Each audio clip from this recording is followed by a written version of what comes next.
शुरू हो जाए। हाँ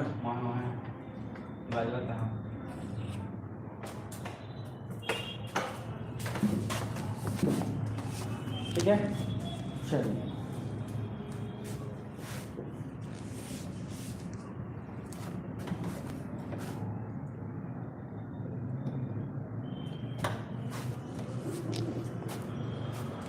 जय हिंद सभी को। मैं Rajeev Ranjan, faculty of biology, आज एक बार फिर से आप लोगों के समक्ष उपस्थित हूँ लाइव रिवीजन के उद्देश्य से। 31 दिसंबर साल का आखिरी दिन, तो तैयार हैं आप लोग नए साल की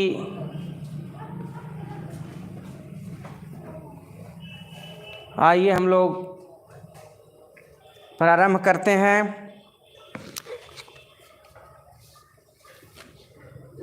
जुड़े रहिएगा, सभी लोग लाइव को शेयर करते जाइए जल्दी जल्दी, ताकि ज़्यादा से ज़्यादा लोग लाभान्वित हो सकें।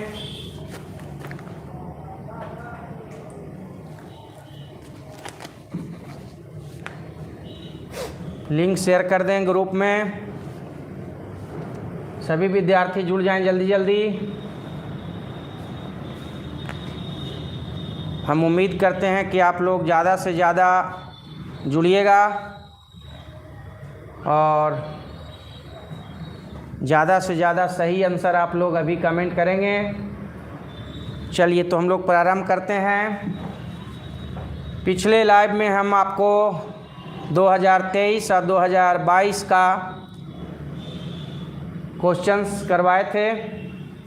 आज हम लोग देखते हैं पहले 2021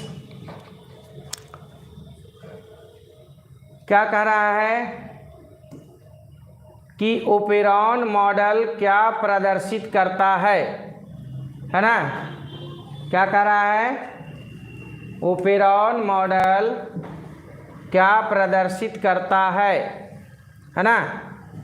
जीन का संश्लेषण, जीन का एक्सप्रेशन, जीन का रेगुलेशन, जीन का फंक्शन।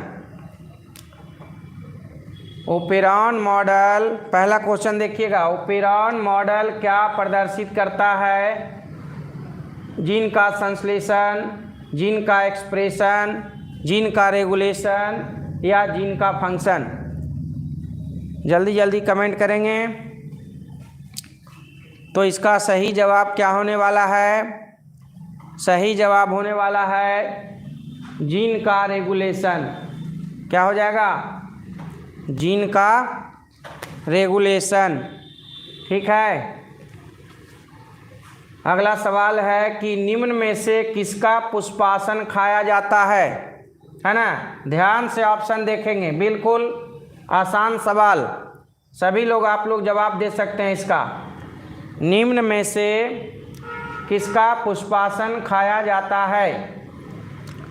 आवाज़ जा रही है हमारी, आप लोगों को कमेंट कर दें थोड़ा। निम्न में से किसका पुष्पासन खाया जाता है। शरीफा, सेब, नारंगी, इनमें सभी। क्या हो जाएगा इसका जवाब, पुष्पासन। आपको पता होगा, बताए थे कि सेब जो है ये असत्य फल कहा जाता है इसको, और असत्य फल इसको इसलिए कहा जाता है ना, क्योंकि ये पुष्पासन से विकसित होता है। ठीक है। तो सेब जो हम लोग खाते हैं वो क्या है, पुष्पासन है। क्या है, पुष्पासन। अगला सवाल है, डीएनए निम्न में से किसका आनुवांशिक पदार्थ है।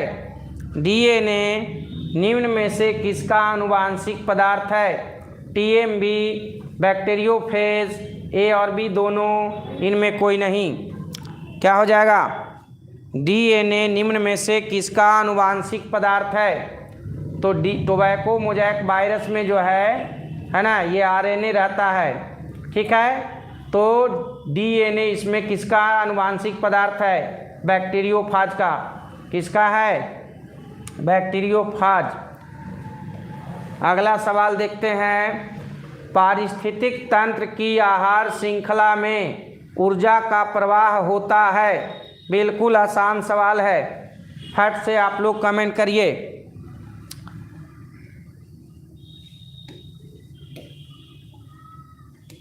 चौथा सवाल पर हम लोग हैं कि पारिस्थितिक तंत्र की आहार श्रृंखला, है ना, पारिस्थितिक तंत्र की आहार श्रृंखला में ऊर्जा का प्रवाह। तो आपको सबको पता है कि ऊर्जा का प्रवाह जो है ना, उत्पादक से उपभोक्ता की तरफ होता है। यानी ऊर्जा का प्रवाह कैसा होता है? एक दिशीय होता है। कैसा होता है? एक दिशीय। निम्न में से कौन एक जैविक खाद नहीं है? देखिए, नहीं वाला क्वेश्चन में ये नहीं जल्दी दिखाई नहीं देता है ना, ये इस पर हम लोग गौर नहीं करते हैं, ठीक है। निम्न में से कौन एक जैविक खाद नहीं है? एजोबैक्टर, बैसिलस थूरियनजिएसिस, एजोला या क्लास्ट्रीडियम। क्या हो जाएगा? कमेंट करें जल्दी से। निम्न में से कौन एक जैविक खाद नहीं है? तो आपको पता होगा कि बैसिलस थूरियनजिएसिस जो है ये एक जीवाणु का नाम है ना, बीटी जिसको शॉर्ट में कहते हैं, ठीक है, जो कि एक जैविक खाद नहीं है। अगला सवाल है क्षय रोग का संक्रमण। क्षय रोग हम आपको आज पूरा डिटेल से चलते हैं, आज एकदम लाइव में जुड़े रहिएगा। क्षय रोग आप जानते हैं किसको कहा जाता है? टीबी को कहा जाता है ना, टीबी को। तो क्षय रोग का संक्रमण मुख्यतः किसके द्वारा होता है? देखिएगा, क्षय रोग का संक्रमण मुख्यतः किसके द्वारा होता है? जल, हवा,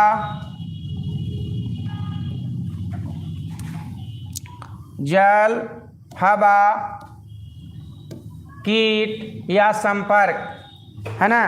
तो क्षय रोग जो है, ठीक है, टीबी जो है, ये इसका सही जवाब क्या हो जाएगा? हवा हो जाएगा, ठीक है ना। वायु के द्वारा फैलने वाला रोग है ये, ठीक है। चलिए आइए हम लोग अगला सवाल देख रहे हैं, 7वां। जैव रिएक्टर अनुकूलतम परिस्थिति में क्या निर्माण करता है? बहुत बार रिपीट हो रहा है क्वेश्चन, ठीक है। जैव रिएक्टर, ठीक है, कोई कंफ्यूजन इसमें नहीं रहिएगा, ठीक है। बिल्कुल मेरा कंफर्म आंसर एकदम देखा हुआ है, कई जगह ये क्वेश्चन आपको भी मिला होगा। जैव रिएक्टर अनुकूलतम परिस्थिति में क्या निर्माण करता है? उत्पाद, जीव, माध्यम, इनमें सभी, ठीक है। तो इसमें क्या हो जाएगा? इनमें सभी। क्या हो जाएगा? इनमें सभी। अगला है, किस फल में बीज चोल खाया जाता है? किस फल में बीज चोल खाया जाता है? तो बीज चोल, देखिए बीज चोल हम पढ़े, आपको बताया गया है कि लीची का बीज चोल खाते हैं, लेकिन अगर जायफल, लीची और शरीफा ये तीनों है और आंसर में एक डी भी है, इनमें सभी, तो हम लोग ये तीनों का जो खाने वाला भाग है वो क्या है? बीज चोल ही है, इसलिए इसमें आंसर हो जाएगा इनमें से सभी। अगला है, SO2 प्रदूषण का सूचक है ना, कौन है? शैवाल है, लाइकेन है, कवक है, इनमें सभी है। SO2 प्रदूषण का सूचक, ठीक है। तो जल्दी से कमेंट करेंगे, जितना जल्दी कमेंट करेंगे उतना ज़्यादा आज सेट आपको हम करवाएंगे, ठीक है।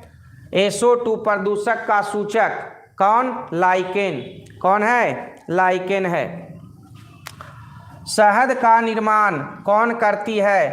इसको सिर्फ ऑप्शन देखिए और फट से मार देना है कि शहद का निर्माण कौन करती है? कार्यकर्ता मधुमक्खी करती है। शहद का निर्माण कार्यकर्ता मधुमक्खी। रानी मधुमक्खी जो है वो अंडे देने का कार्य करती है। नर मधुमक्खी जो है वो रानी मधुमक्खी को केवल निषेचित करने का काम करता है। छत्ता का निर्माण, छत्ता का रखरखाव और शहद का निर्माण, ये सब काम है किसका? कार्यकर्ता मधुमक्खी का। ठीक है, अगला सवाल देखेंगे।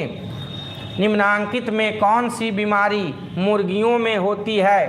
मुर्गियों में होने वाली बीमारी, देखिए ऐसे तो मुर्गियों में होने वाली बीमारी जो है वो हैजा भी है और रानीखेत दोनों है, लेकिन इसमें ए और डी ऑप्शन नहीं है। ठीक है, कि ए और डी दोनों। तो अगर हैजा और रानीखेत में से हम लोग को चुनना है बाबू, तो क्या चुनेंगे? बिल्कुल सही जवाब दे रहे हैं आप लोग, रानीखेत को चुनेंगे। किसको चुनेंगे? रानीखेत को चुनेंगे। ठीक है, अगला सवाल है इडली एवं डोसा।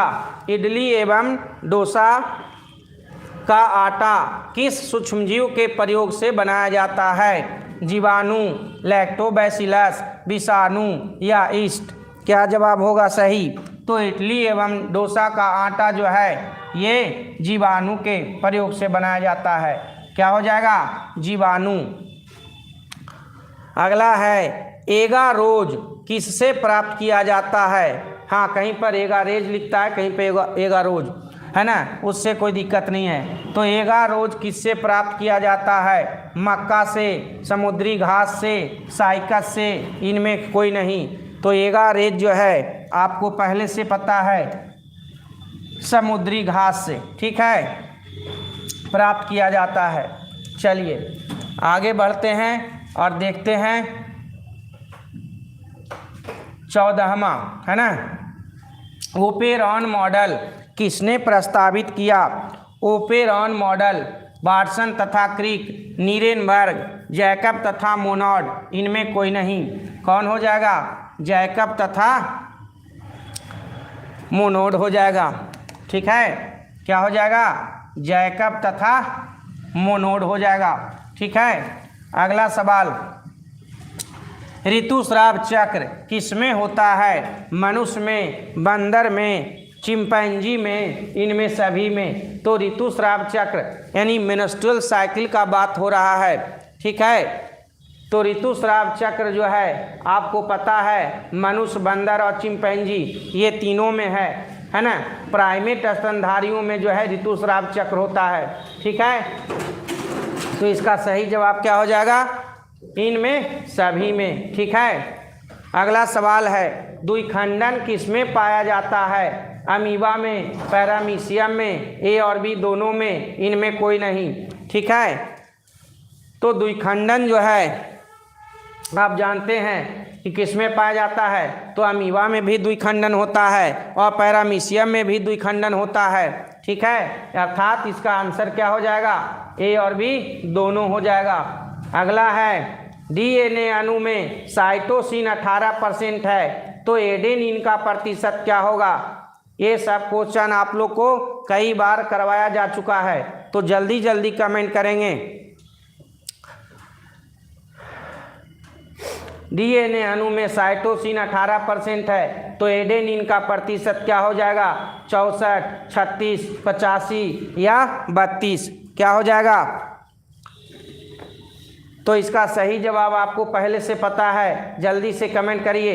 बिल्कुल सही जवाब दे रहे हैं, डी, है ना, 32 हो जाएगा, 32%। अगला विडाल परीक्षण, है ना, देखिए सवाल, विडाल परीक्षण किसकी पुष्टि के लिए किया जाता है ना।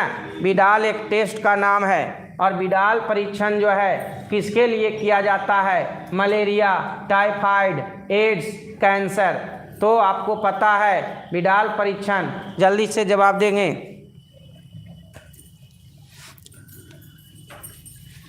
हाँ,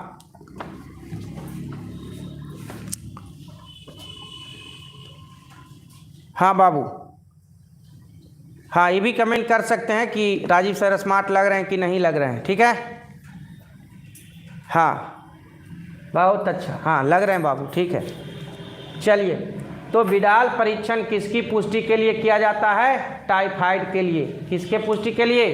टाइफाइड। ठीक है, टाइफाइड के लिए। ठीक है, चलिए अगला सवाल देखते हैं। HIV निम्न में किस कोशिका पर आक्रमण करता है? HIV निम्न में किस कोशिका पर आक्रमण करता है? B कोशिका, T कोशिका, एपिथेलियल कोशिका या T हेल्पर कोशिका? तो HIV जो है वो आपको पता है कि T हेल्पर कोशिका पर आक्रमण करता है। किस पर? T हेल्पर कोशिका पर। ठीक है, ऐसे पदार्थ जिनके प्रति प्रतिरक्षा अनुक्रिया होती है उन्हें क्या कहते हैं? ऐसे पदार्थ जिनके प्रति प्रतिरक्षा अनुक्रिया होती है उन्हें क्या कहते हैं? A एलर्जन, B टीका, C एंटीबॉडी, D एंटीजन। जल्दी से जवाब देंगे। सही जवाब इसका क्या हो जाएगा? एंटीजन।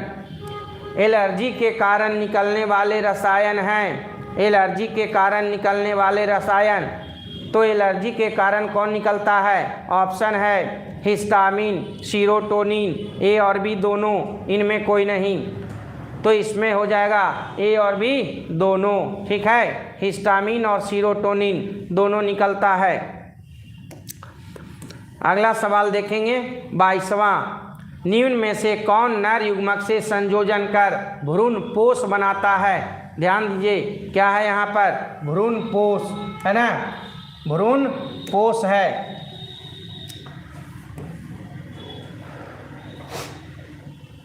ऑप्शन देखिए, निस्तकांड, एंटीपोडल्स, सहायक कोशिका या द्वितीयक केंद्रक। तो क्या जवाब सही है आपको पता है? जल्दी जवाब देंगे। बिल्कुल सही दे रहे हैं, ज़्यादातर का जवाब सही है डी, है ना, द्वितीयक केंद्रक। चलिए हम लोग अगला सवाल पर बढ़ते हैं।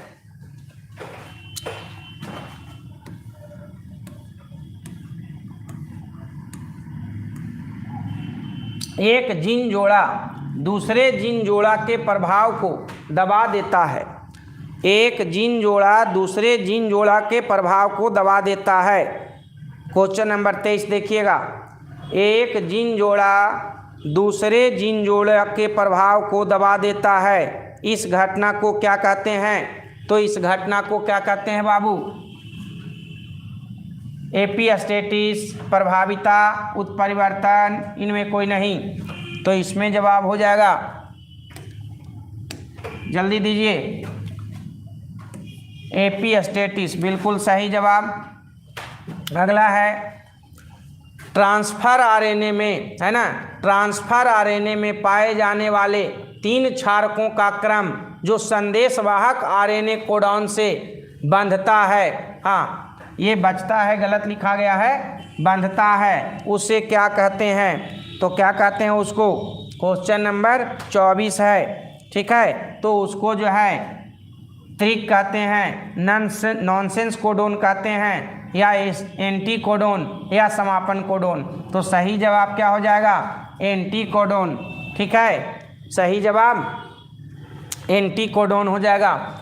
बुचेरेरिया ब्रानक्रॉफ्टाई जो आदमी में फाइलेरिया रोग पैदा करता है उसका समूह क्या है? बुचेरेरिया जो है, बुचेरेरिया ब्रानक्रॉफ्टाई क्या है ये पूछना चाह रहा है। किस समूह में आता है वो? प्रोटोजोआ है, जीवाणु है कि विषाणु है या हेलमेंथिस है? हेलमेंथिस समूह में आपको बुचेरेरिया ब्रानक्रॉफ्टाई क्या कृमि है, और कृमि जो है वो किस में आता है बाबू? हेलमेंथिस में आता है। किसमें? हेलमेंथिस में। अगला सवाल है, अधिक अल्कोहल लेने से, अल्कोहल बिल्कुल सही समझ रहे हैं, हाँ शराब, तो ज़्यादा दारू पीने से शरीर का कौन सा अंग सबसे ज़्यादा प्रभावित होता है? ठीक है, फेफड़ा, यकृत, स्प्लीन या आमाशय? सोचिए। इसमें तो सोचने का कोई बात ही नहीं है जी, सबको पता है ज़्यादा दारू पीजिएगा तो लीवर खराब हो जाता है ना। इसीलिए ज़्यादा दारू नहीं पीना चाहिए, है ना। अब देखिए कौन तो कमेंट कर रहा है कि ज़्यादा नहीं पीना चाहिए, मतलब थोड़ा बहुत पीना चाहिए। हम नहीं कहेंगे कि थोड़ा बहुत पीना चाहिए, लेकिन हम इतना ज़रूर कहेंगे ज़्यादा नहीं पीना चाहिए। तो बाकी आप समझदार हैं। चलिए आज ऐसे भी 31 दिसंबर है और कल हो जाएगा 1 जनवरी। तो अगला सवाल है ना कि अधिक अल्कोहल लेने से क्या खराब हो जाता है, यकृत। ठीक है, चलिए। मेंडल के नियम का एक अपवाद है प्रभाविता, युग्मक की शुद्धता, सहलग्नता या स्वतंत्र अपव्यूहन। तो क्या हो जाएगा मेंडल के नियम का एक अपवाद?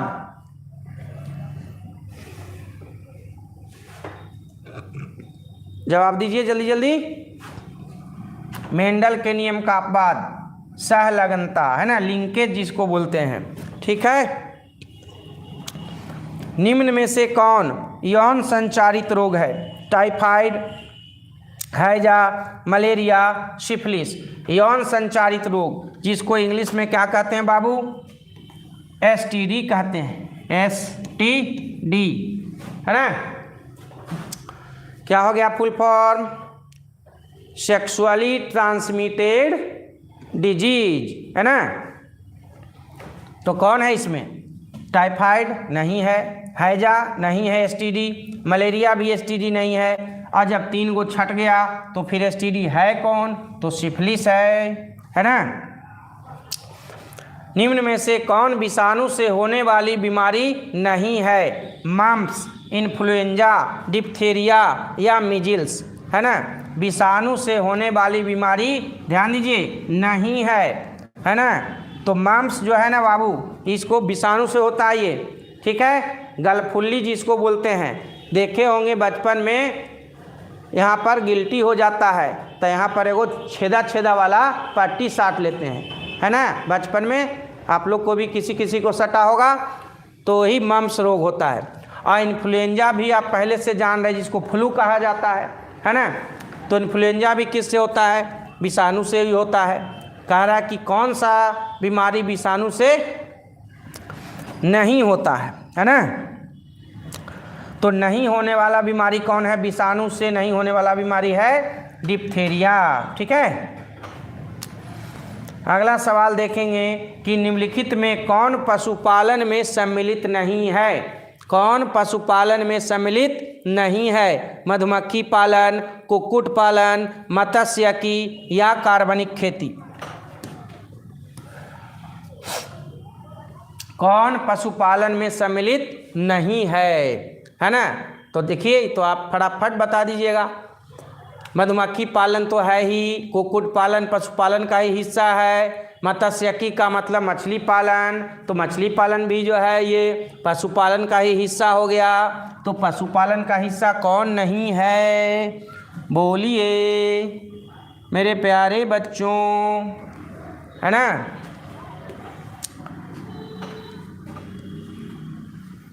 कार्बनिक खेती, बिल्कुल सही जवाब, कार्बनिक खेती। ठीक है। अगला है निम्नलिखित में किसका संबंध माइकोलॉजी से नहीं है ना। Louis Pasteur, JD Watson, Stephen Hales या रॉबर्ट कोच, है ना। हाँ, ये कांख लिख दिया जी, हाँ मिसप्रिंट हो गया। ठीक है, गलती से हो जाता है, ये सब वर्ड जो है बहुत टफ होता है। क्या हो जाएगा? जवाब दीजिए जल्दी से। इसमें हो जाएगा स्टेफन हेल्स। ठीक है, माइकोलॉजी से संबंधित नहीं है स्टेफन हेल्स। ठीक है, चलिए अगला सवाल 32।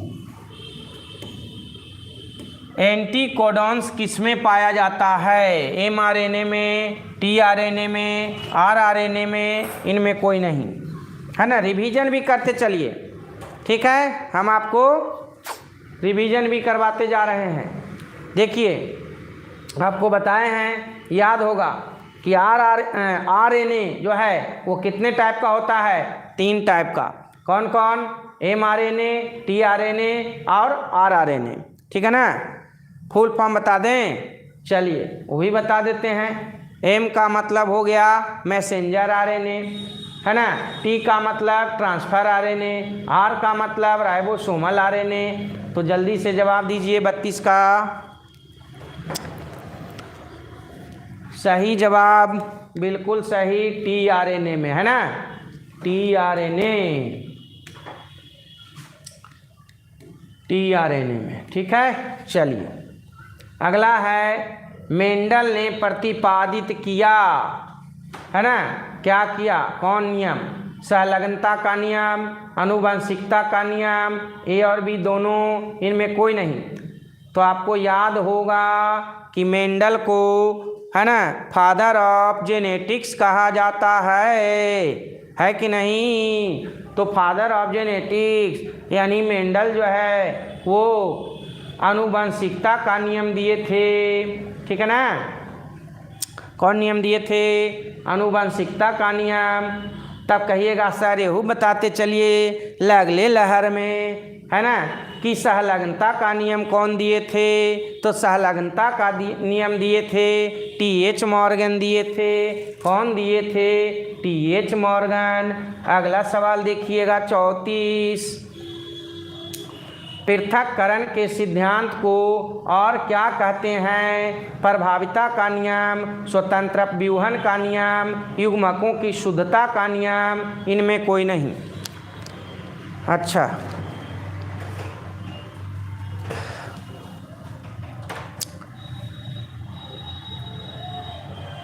चलिए रजाई के अंदर से कमेंट करते रहिए। ठीक है, रिवीजन भी होते जाएगा आप लोग का और ठंडा भी नहीं लगेगा। ठीक है, पृथक्करण के सिद्धांत को और क्या कहते हैं? ठीक है ना।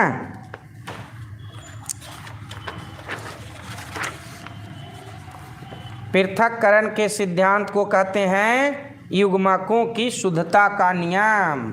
ठीक है, अगला सवाल, नई प्रजातियों के निर्माण का महत्वपूर्ण कारक है प्रतियोगिता, उत्परिवर्तन, विलगन, निरंतर विविधता। क्या हो जाएगा? नई प्रजातियों का निर्माण का महत्वपूर्ण कारक कौन है? उत्परिवर्तन है, म्यूटेशन जिसको कहा जाता है। ठीक है,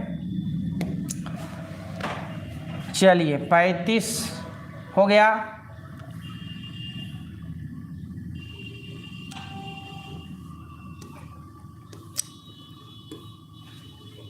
अगला देखिए, एकीडना है। क्या है भाई? योजक कड़ी, अवशेषी अंग, विलुप्त कड़ी। एकीडना, जल्दी जल्दी जवाब देंगे। एकीडना क्या है? योजक कड़ी। क्या है? योजक कड़ी है। अगला डोडो है, विलुप्त प्रजाति, संकटग्रस्त या आपत्तिग्रस्त, इनमें कोई नहीं। डोडो, तो डोडो अब नहीं है बाबू, और अब नहीं है इसका मतलब ही क्या हो गया है? तो विलुप्त प्रजाति हो गया है। निम्न में से कौन द्विगुणित संरचना है?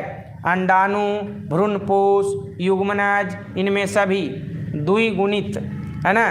तो देखिए अंडाणु जो होता है वो क्या होता है? अंडाणु जो है अगुणित होता है। ठीक है,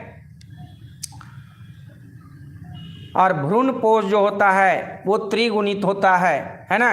तो यहाँ पर द्विगुणित संरचना कौन हो जाएगा? युग्मनज हो जाएगा। कौन हो जाएगा? युग्मनज। निम्न में से कौन पौधा जलोद्भिद है? कौन पौधा जलोद्भिद है? जलोद्भिद को मतलब क्या हुआ कि जो जल में उगता है। तो जल में उगने वाला कौन है? तो आप सबको पता होगा, खाते हैं हम लोग, कच्चे भी और सिझा के भी। ठीक है, सिंघाड़ा। ठीक है, कौन पौधा जलोद्भिद है? सिंघाड़ा। सर्टोली कोशिकाएं पाई जाती हैं। लेसन 3 ही में आप लोग को बताया जा चुका है कि सर्टोली कोशिका कहाँ पाई जाती है? वृषण में। बिल्कुल सही जवाब, वृषण में। अगला है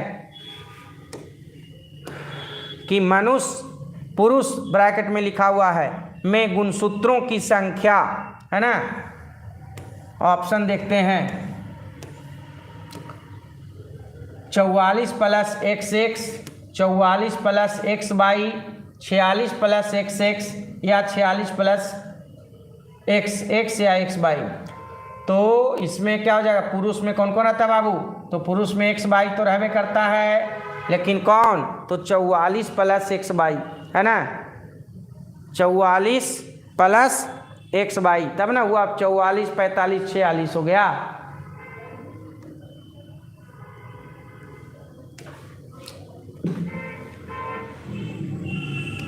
चलिए अगला सवाल देखिएगा जल्दी जल्दी, ठीक है, कि गैंडा अभयारण्य किस राज्य में है, ठीक है। तो आंख मुनिए और टिक मारिए, असम में है गैंडा अभयारण्य किस राज्य में है, असम में। बायोगैस में क्या होता है, CO2, H2 या CH4, इनमें सभी।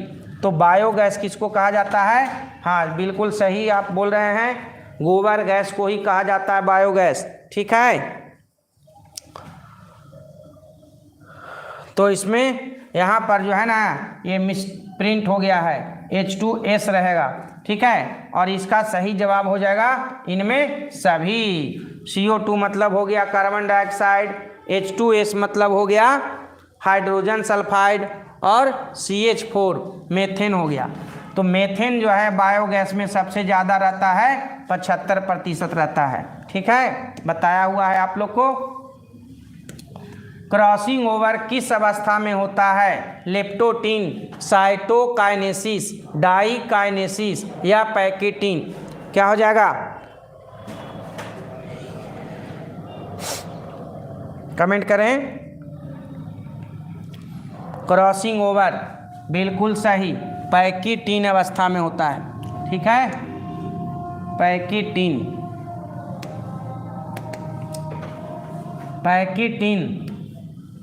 PCR से किसकी जांच होती है, HIV का, क्षय रोग का, हैजा का, कैंसर का, PCR से। तो PCR से जांच होता है बाबू HIV का। प्रत्येक जीवित पादप कोशिका से पूर्ण पौधा बन जाता है, इस गुण को क्या कहते हैं, तो इस गुण को कहते हैं टोटिपोटेंसी, क्या कहते हैं, टोटिपोटेंसी कहते हैं। आवृतबीजी पौधों के, देखिए आप लोगों के लिए हम लोग साल के आखिरी महीने में भी, है ना, लगे हुए हैं, किस लिए भाई, कि विद्यार्थियों को थोड़ा लाभ हो जाए, रिवीजन हो जाए। पढ़ाई को याद रखने का सिर्फ एक और एक ही तरीका है, रिवीजन, दोहराना। आवृतबीजी पौधों के भ्रूणपोष में गुणसूत्रों की सूत्र गुणता क्या है, ठीक है। तो भ्रूणपोष में अभी ऊपर में बताए थे, ठीक है, कि भ्रूणपोष कैसा होता है, त्रिगुणित होता है, कैसा, त्रिगुणित, है ना, यानी कि 3n होता है, ठीक है। अगला सवाल देखेंगे, जब संतति की उत्पत्ति एकल जनक द्वारा होती है तब यह कहा जाता है, क्या कहा जाता है, लैंगिक जनन, अलैंगिक जनन, A और B दोनों। तो एकल जनक जब लिख ही दिया है तो फिर एकल जनक में तो अलैंगिक जनन ही होगा, क्या हो जाएगा, अलैंगिक जनन। पहला लेसन का ही क्वेश्चन है ये। मानव युग्मकों में गुणसूत्र की कितनी संख्या होती है, युग्मक में पूछ रहा है, और युग्मक में गुणसूत्रों की संख्या आधी होती है, तो सही जवाब हो जाएगा 23। अगला सवाल है, रेस्ट्रिक्शन एंजाइम है तो कौन है, एक्सोन्यूक्लिएज, एंडोन्यूक्लिएज, लाइगेज, पॉलीमरेज होना चाहिए वहाँ, तो पॉलीगेरेज लिख दिया है गलती से, ठीक है। तो रेस्ट्रिक्शन एंजाइम, तो यहाँ पर जो है रेस्ट्रिक्शन एंजाइम देखिए दोनों होता है, एक्सोन्यूक्लिएज और एंडोन्यूक्लिएज। लेकिन हम ये भी बताए थे आपको कि अगर ऐसा सिचुएशन आ जाए तो फिर रेस्ट्रिक्शन एंजाइम कौन होता है, जो DNA को जो है काटने का काम करता है, कौन, एंडोन्यूक्लिएज लगाइएगा, ठीक है।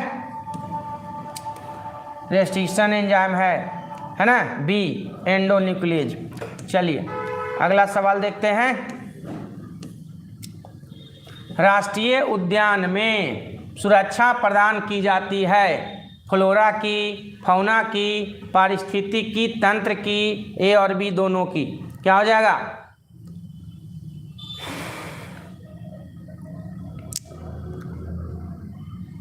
बिल्कुल सही, फ्लोरा और फौना दोनों की। ठीक है, ए और बी दोनों।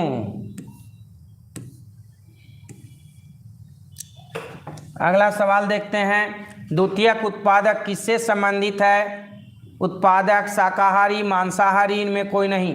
द्वितीयक उत्पादक, ठीक है, तो द्वितीयक उत्पादक जो है ये शाकाहारी। पास्चुराइजेशन में गर्म करते हैं, तो पास्चुराइजेशन में, ठीक है, बहुत हम रिसर्च किए हैं, देखे हैं इसको, तो हमको समझ में आया केवल दूध को गर्म करते हैं। ठीक है, अगला सवाल। पराग भित्ति होती है, तो पराग भित्ति होती है, तो पराग भित्ति आपको पहले से पता है। बताइए, एक स्तरीय, द्विस्तरीय, त्रिस्तरीय या बहुस्तरीय? क्या हो जाएगा? द्विस्तरीय सही जवाब है, द्विस्तरीय है ना। पराग कण की भित्ति जो है द्विस्तरीय होती है। बाह्य चोल और अंतःचोल जो होता है ना। हाँ, टी लिम्फोसाइट उत्पन्न होता है अस्थि मज्जा से, पेट से, थाइमस से, यकृत से। तो उत्पन्न जो है दोनों लिम्फोसाइट जो है वो कहाँ बनता है? तो अस्थि मज्जा में बनता है। कहाँ बनता है बाबू? अस्थि मज्जा में। ठीक है,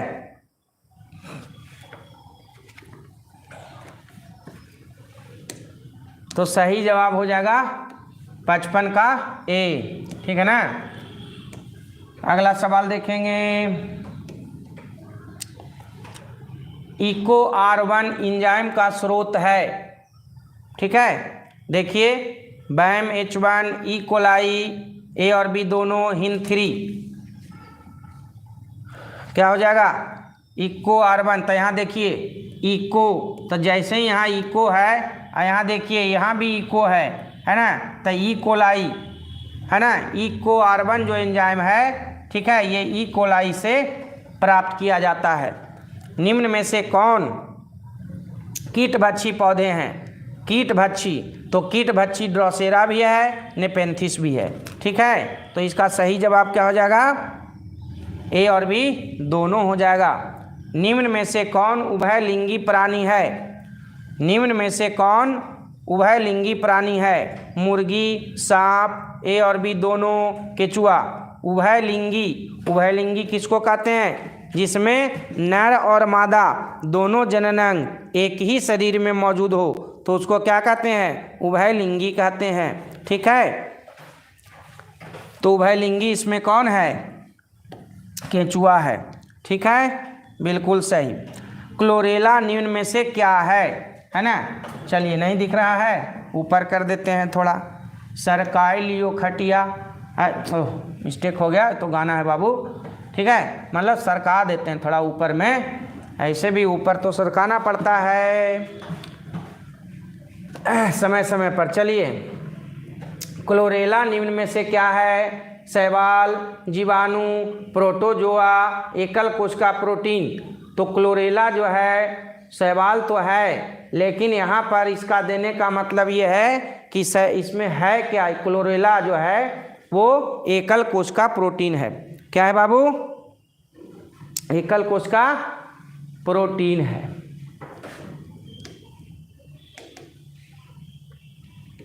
ठीक है, जिसको शॉर्ट में क्या कहते हैं? SCP, सिंगल सेल प्रोटीन है ना। अगला है क्राइजीन बॉल कृमि है ना से किस फसल को बचाता है? क्राइजीन बॉल कृमि से किस फसल को बचाता है? ठीक है, ऑप्शन है आपके सामने। कपास, चाय, आम, गेहूं।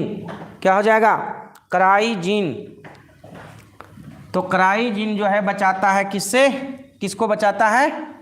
बॉल वर्म से कपास को बचाता है। ठीक है, अगला है निम्न में से डीएनए में कौन से प्यूरिन बेस हैं? तो ये आपको पता है ना, बताए है ना। ऑप्शन है एडेनिन और साइटोसिन, साइटोसिन और थायमिन, एडेनिन और गुआनिन, इनमें कोई नहीं। क्या हो जाएगा? एडेनिन और गुआनिन, है ना। चलिए अगला 62, कैंसर किस कारक से होता है? तो कैंसर जो है वो आपको पता है कि विषाणु से होता है, और कैंसर के विषाणु को है ना ऑन्कोजेनिक वायरस कहते हैं। तो कैंसर किस कारक से होता है? तो ऑन्कोजीन द्वारा होता है। क्या हो जाएगा? ऑन्कोजीन द्वारा। अगला है सूक्ष्म प्रजनन में क्या संभव है? देखिए ऑप्शन, अलैंगिक प्रजनन, लैंगिक प्रजनन, ए और बी दोनों, इनमें कोई नहीं। सूक्ष्म प्रजनन, तो सूक्ष्म प्रजनन आपको पता है कि किसको बोलते हैं? टिश्यू कल्चर को बोलते हैं, उत्तक संवर्धन। और उत्तक संवर्धन जो है वो अलैंगिक प्रजनन का सबसे आधुनिक तरीका है।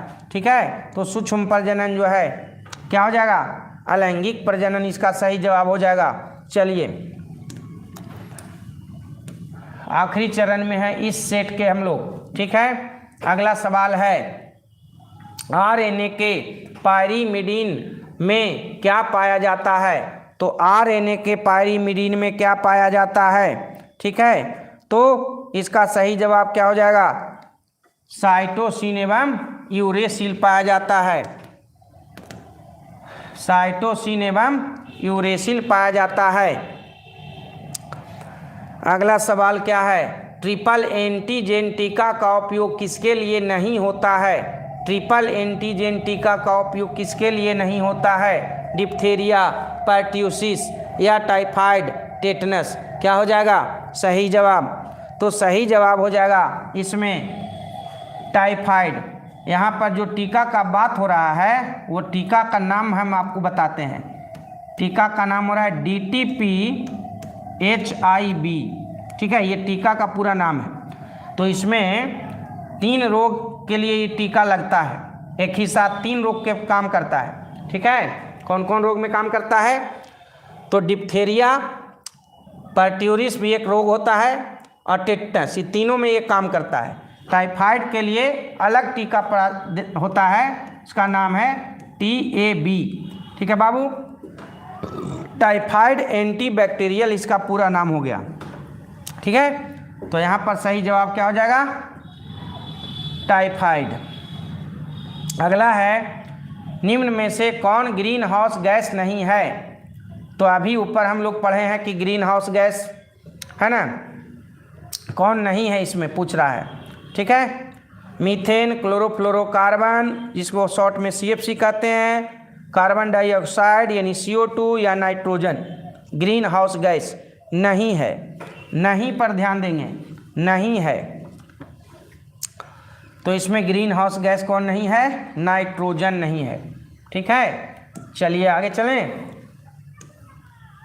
कान्हा राष्ट्रीय उद्यान किसके लिए प्रसिद्ध है? चिड़ियों के लिए, बाघों के लिए, गैंडा के लिए, किसके लिए? घड़ियाल के लिए। किसके लिए प्रसिद्ध है? जल्दी जवाब दीजिएगा।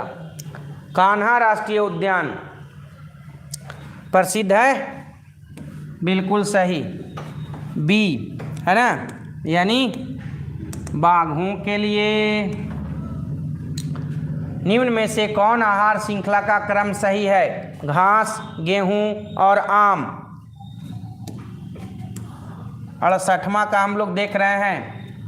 बकरी, गाय और घास, घास, बकरी और शेर, घास, मछली और बकरी। तो आहार श्रृंखला में एक बात आपको याद होगा, बताए हैं कि आहार श्रृंखला किससे शुरू होती है? उत्पादक से हमेशा। और उत्पादक कौन है? तो उत्पादक आपको पता है कि हरे पेड़ पौधे और शैवाल को उत्पादक कहा जाता है। ठीक है, तो देखिए ऑप्शन और पकड़िए, बढ़िया से पकड़िएगा। तो देखिए यहाँ घास, बकरी और शेर है ना, तो घास को खाएगी बकरी और बकरी को खाएगा शेर। ठीक है, तो सही जवाब क्या हो जाएगा? ऑप्शन नंबर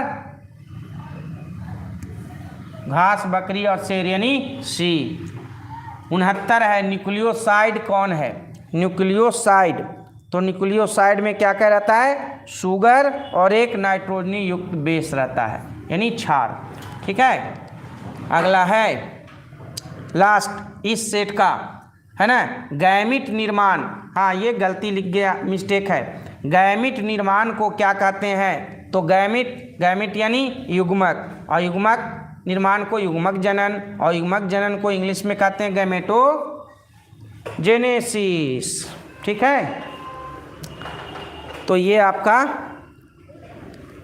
हम लोग अभी समाप्त किए एक सेट। ठीक है, चलिए, थके नहीं ना हैं आप लोग?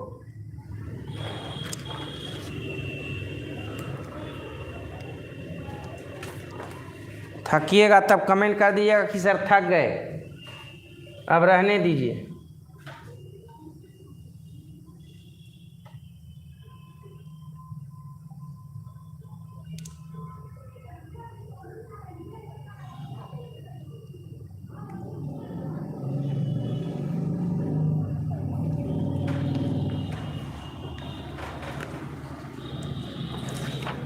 तो 23, 22 और 21 है ना, ये आपका हो गया। तो अब हम लोग चलते हैं 20 के तरफ, है ना।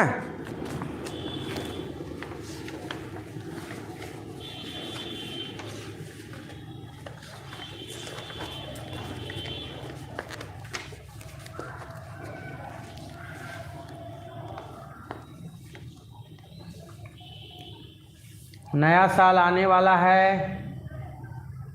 और नया साल में सभी को नया साल की अग्रिम शुभकामनाएं।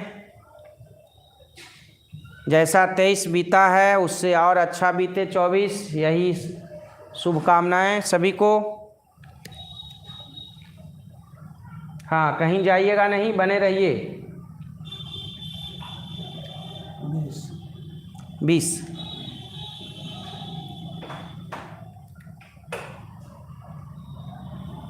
चलिए, तो ये है आपके सामने 2020 का क्वेश्चन। ठीक है,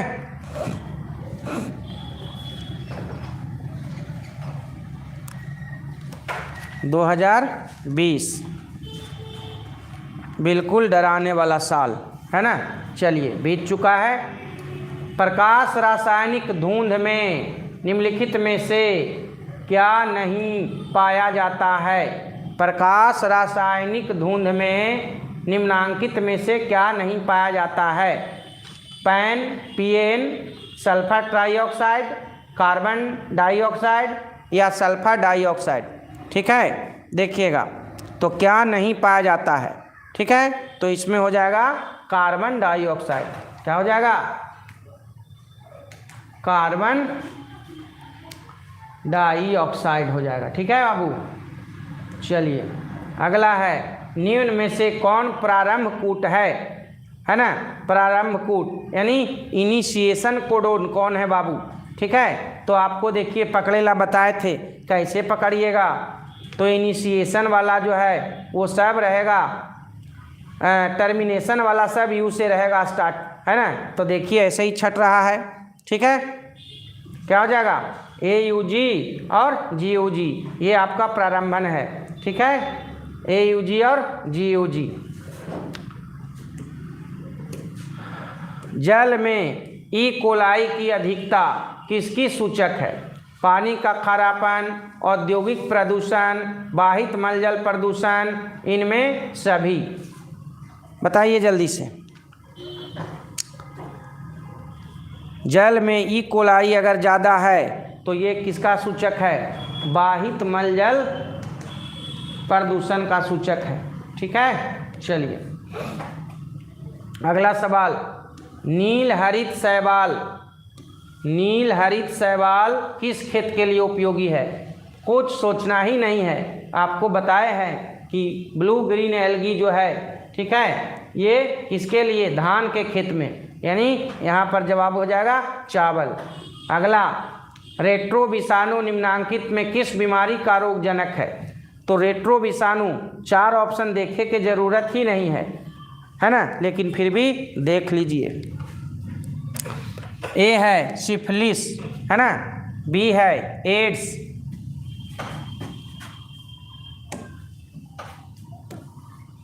सी है फाइलेरिया और डी है ए और बी दोनों, है ना। तो ए में क्या है बाबू, सिफिलिस है, तो विषाणु सिफिलिस तो नहीं होगा, तो रेट्रो विषाणु सही जवाब, क्या बिल्कुल सही, एड्स। अगला सवाल देखते हैं, निम्नांकित में कौन कैंसर कोशिकाएं हैं, है ना, बिल्कुल सही आप सोच रहे हैं, हेला के, हाँ मतलब ओ हेला कोशिकाएं, हाँ हेला कोशिकाएं, ठीक है। चलिए, हेला कोशिकाएं, कैंसर की कोशिका को क्या कहते हैं, हेला कोशिका कहते हैं। हेनरिएटा लॉक्स, है ना, यही वो व्यक्ति थे जिसमें कैंसर का पता लगा था पहला बार, ठीक है। तो हेला कोशिकाएं कैंसर की कोशिका को कहा जाता है। मनुष्य निम्नांकित में से किस ऑर्डर तथा किस कुल का सदस्य है, ठीक है। तो ऑर्डर आप जानते हैं कि हम लोग प्राइमेट में आते हैं, ठीक है, और कुल क्या है, तो होमिनिडी है ना, कुल क्या है, होमिनिडी, तो प्राइमेट्स तथा होमिनिडी। चलिए, ऑर्डर है प्राइमेट्स, है ना, नॉन प्राइमेट में गाय वगैरह जो है आता है, जिसमें आपको बताए थे मध्य चक्र होता है, याद होगा। अगला है वायु परागन किसमें नहीं होता है, फिर से ध्यान दीजिए, नहीं होता है ना, घास, मक्का, गेहूं, सेल्विया। वायु परागन, तो घास, मक्का और गेहूं में वायु परागन होता है, नहीं होता है किसमें, सेल्विया में नहीं होता है। अगला है पौधे जो जलीय वातावरण में नहीं पाए जाते हैं, कौन है भाई, नहीं पाए जाने वाला, जो जलीय वातावरण में नहीं पाए जाते हैं, हाइड्रिला, ट्रापा, नीलंबो या बबूल, क्या हो जाएगा। तो आप सबको पता है कि बबूल जो है वो कैसा पौधा है, तो बबूल जो है ये कांटा उटा वाला इस पौधा है और ये मरुस्थल में उगता है, यानी मरुद्भिद है, ठीक है। कौन सा पिरामिड कभी उल्टा नहीं होता, सोचने का बात ही नहीं है, ठीक है, कोई ऑप्शन मत देखिए, एक ही को देखिए, कौन, तो ऊर्जा का पिरामिड कभी उल्टा नहीं होता। अगला है कि निम्नांकित में बाह्य स्थानीय संरक्षण का उदाहरण कौन है, तो बाह्य स्थानीय संरक्षण का उदाहरण कौन है इसमें, तो इसमें बाह्य स्थानीय संरक्षण का उदाहरण बीज बैंक है, कौन हो जाएगा, बीज बैंक, सी, 11 का सी, ठीक है। अगला देखेंगे, निम्नांकित में कौन द्विगुणित संरचना है, शुक्राणु, अंडाणु, भ्रूणपोष, अभी भी सवाल आया था पिछले सेट में, ठीक है। तो द्विगुणित यहाँ पर कौन है, तो द्विगुणित यहाँ पर जो है युग्मनज है, कौन है, युग्मनज है। क्यों है, क्योंकि अंडाणु जो है अगुणित है, शुक्राणु जो है अगुणित होता है और भ्रूणपोष त्रिगुणित होता है, ठीक है। अगला है ट्रांसजेनिक सुनहरे धान में, गोल्डन राइस में। अगला सवाल देखेंगे, आरएनए के आधार अनुक्रम का सही आधार अनुक्रम डीएनए में क्या होगा, ऑप्शन देखिए, 15वां का, तो सही आंसर इसका आप लगाइए, याद कर लीजिएगा इसको, है ना, बी, ठीक है। अगला है निम्नलिखित में से जैव आवर्धीकरण का कारण किसे माना जाता है, जैव आवर्धन, देखिए सवाल पूछता है ढंग से नहीं पूछता है, तो जैव आवर्धन आपको बताए हैं, ठीक है, कि जैव आवर्धन जो है वो डीडीटी होता है, ठीक। लेकिन अब यहाँ पर देखिए पारा भी है और ऑप्शन में ए और बी दोनों है, तो यहाँ पर सही जवाब हो जाएगा ए और बी दोनों, है ना, पारा और डीडीटी, ठीक है, ये दोनों जैव आवर्धीकरण का कारण बनता है। अगला सवाल है, निम्नांकित में प्लाज्मिड कौन है, तो प्लाज्मिड कौन है देखिए एक बार, बैम H1, इको R1, PBR 322 या HIN3, क्या हो जाएगा,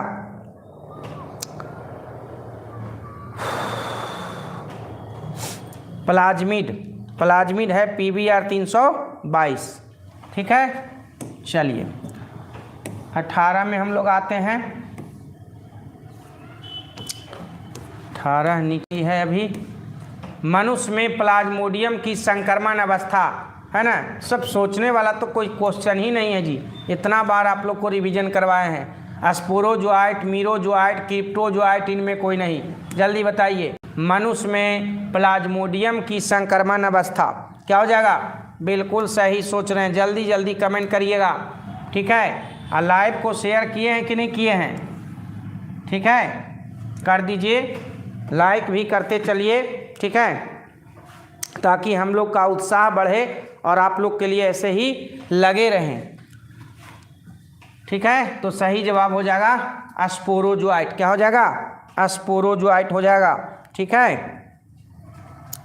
अगला सवाल है कि निम्न में से कौन मोबाइल आनुवांशिक पदार्थ है? अब ये मोबाइल जो आप हाथ में पकड़े हुए हैं, उस मोबाइल का बात यहाँ पर नहीं हो रहा है। ठीक है, यहाँ पर मोबाइल का मतलब है सचल, है ना। और आपको पता है कि मोबाइल जो है ना, ये कौन है? ठीक है, तो A, B, C और D का ऑप्शन देखना पड़ेगा।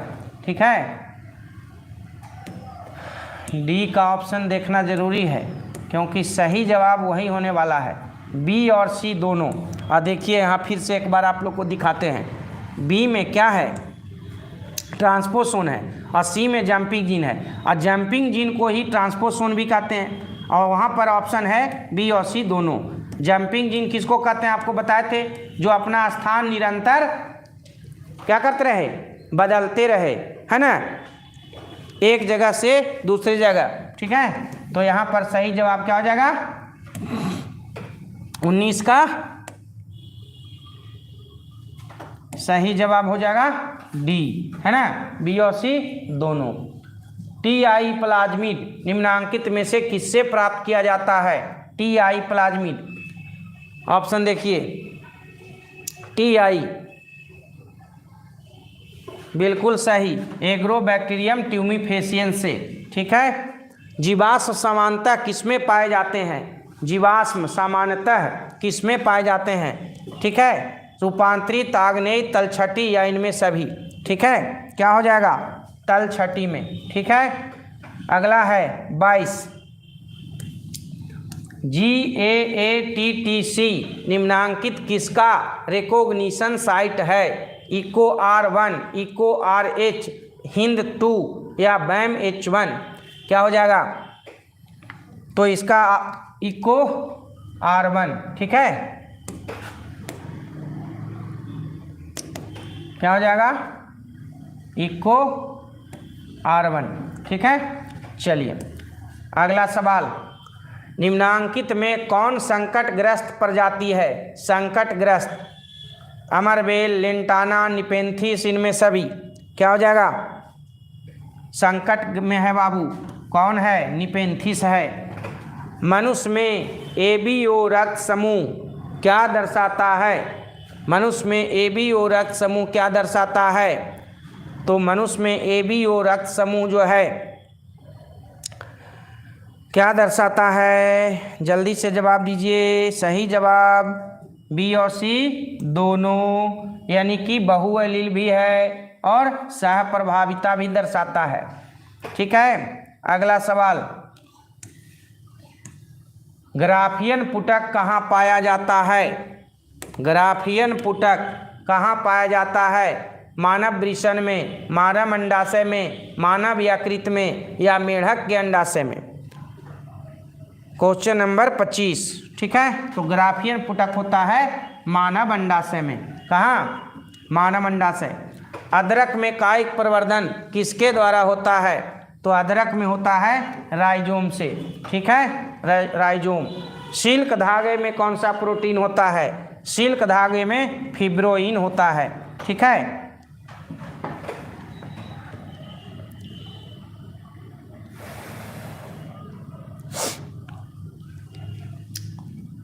चलिए अगला सवाल देखते हैं। टर्नर सिंड्रोम में कितने गुणसूत्र होंगे? टर्नर सिंड्रोम, तो टर्नर सिंड्रोम में जो है कितना? 45, ठीक है, 45। अगला है अम्लीय वर्षा में पीएच कितना होता है? तो अम्लीय वर्षा में जो है वो पीएच होता है बाबू 5.6 से कम होता है। तो ऐसा ऑप्शन तो कहीं है नहीं इसमें, 5.6 से कम होता है, ठीक है ना। तब यहाँ पर उसके हिसाब से आप क्या मारेंगे, ठीक है। देखिए तो 5 यहाँ पर आप आंसर करिए, अम्लीय वर्षा का पीएच मान होता है, यहाँ पर आंसर करिए 4। अगला है कि जेड और जेडब्ल्यू है ना, लिंग निर्धारण किसमें देखा गया है? तो घोंघा तो नहीं होगा, तिलचट्टा भी नहीं होगा, मनुष्य में तो होगा नहीं, उसमें एक्स वाई होता है, ठीक है। तो पक्षियों में, और यहाँ पर पक्षी में क्या दिए हुए हैं बाबू? मोर दिए हुए हैं, ठीक है। मोर क्या है? पक्षी है। अगला है एंटीबॉडीज जो हमारे शरीर में है वो क्या है? तो एंटीबॉडीज क्या है? तो आपको पता है एंटीबॉडीज ग्लाइकोप्रोटीन होता है। क्या होता है? ग्लाइकोप्रोटीन। अगला सवाल है निम्नांकित किसमें पादप काय है ना, ये गलत, पादप काय अगुणित होता है ना। सब आपको पढ़ाया लिखाया हुआ सब सवाल है, शैवाल, कवक, ब्रायोफाइट्स, इनमें सभी। तो इसका सही जवाब हो जाएगा इनमें सभी। अगला है पुनर्योगज डीएनए टीके क्या हैं? इम्यूनोजेनिक लिपिड, इम्यूनोजेनिक अम्ल, इम्यूनोजेनिक प्रोटीन। तो जैसे ही टीका कब आता है ना, तो लिपिड और अम्ल तो ये होगा नहीं, ठीक है, लिपिड और अम्ल नहीं होगा, होगा तो ये प्रोटीन होगा। तो 2 गो तो ऐसे ही छट गया, ठीक है। तो इसमें क्या हो जाएगा? इम्यूनोजेनिक प्रोटीन हो जाएगा। इम्यूनोजेनिक है ना, इम्यून सिस्टम को बढ़ाने का काम करता है। भ्रूण पोष वाले बीजों को क्या कहा जाता है? एपोकार्पिक, बहुभ्रूणता, एंडोकार्पिक। तो भ्रूण पोष को इंग्लिश में कहते हैं एंडोकार्प, ठीक है। तो यहाँ पर सही जवाब क्या हो जाएगा? एंडोकार्पिक हो जाएगा, ठीक है। सॉरी, मिस्टेक हो गया यहाँ पर, ठीक है ना। एंडोस्पर्शिक ये जो लिख दिया इसको हम लोग समझ नहीं पाए, ये मिस्टेक से एंडोस्पर्शिक लिख दिया है, यहाँ पर होना चाहिए था एंडोस्पर्मिक, है ना। तो सही जवाब इसका हो जाएगा एंडोस्पर्मिक, है ना। भ्रूण पोष को एंडोस्पर्म कहते हैं, बिल्कुल सही। अगला है निम्नांकित में से कौन जलीय जंगली घास है? ठीक है, ट्रोपा, हाइड्रिला, जलकुंभी, बियोसी दोनों, ठीक है। अब यहाँ पर कुछ नया बात भी आप सुनिए, ठीक है। कौन जलीय जंगली घास है? ठीक है, देखिए तो इसमें जलकुंभी भी जलीय जंगली घास में आता है, ठीक है ना। जलकुंभी भी जलीय जंगली घास में आता है, ठीक है। तो इसमें सही जवाब आपका हो जाएगा बी और सी दोनों, है ना। बी यानी हाइड्रिला और सी यानी जलकुंभी, दोनों आपका जलीय जंगली घास है, ठीक है। यहाँ पर याद रखिएगा जलकुंभी को इकॉर्निया भी कहते हैं, इकॉर्निया भी कहते हैं। और हाइड्रिला को जो है ये वाटर थाइम भी कहा जाता है, वाटर थाइम, वाटर थाइम भी किसको कहते हैं, ठीक है। ये दोनों जो है वो क्या है? जलीय जंगली घास है, यानी कि जल में फैलता है, बहुत तेज़ी से वृद्धि करता है। अगला है अपघटक कैसे होते हैं, है ना। स्वपोषक, ऑर्गेनोट्रॉप्स, परपोषक, इनमें कोई नहीं, अपघटक, ठीक है। तो अपघटक कैसे होते हैं? तो जाहिर सी बात है ये परपोषक होते हैं। कॉपर टी किससे बचाव का कार्य करता है? इसमें तो आप लोग बिना ऑप्शन देख ले और सोच के बैठे हुए होंगे, ठीक है। कॉपर टी किससे बचाता है? ठीक है, निषेचन से बचाता है, ठीक है। अगला है पॉलीमरेज श्रृंखला अभिक्रिया का क्या कार्य है? तो पॉलीमरेज यानी पीसीआर का बात हो रहा है, और पीसीआर क्या करता है? डीएनए को बहुत प्रवर्धित कर देता है, ठीक है। तो सही जवाब हो जाएगा डीएनए प्रवर्धीकरण। अगला है निम्नांकित किसकी आनुवांशिक विविधता भारत में अधिक है? गेहूं, दाल, चाय, आम। अगर इसमें चावल नहीं है तो फिर यहाँ पर आप आम लगाइए, ठीक है। अगर धान होता या चावल होता तो उसमें धान हम लोग मारते, ठीक है।